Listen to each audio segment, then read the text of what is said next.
Next, kukuha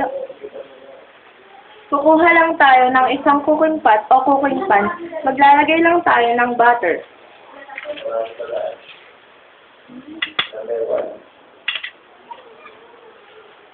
At papabayaan lang natin mag-melt.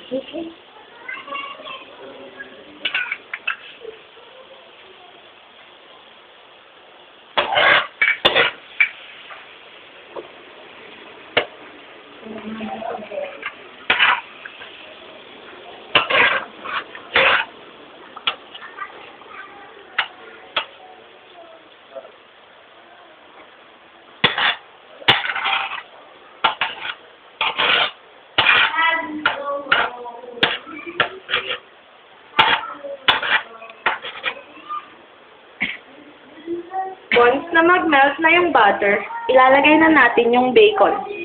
At lulutuin lang natin to hanggang sa maging crispy na yung texture ng bacon.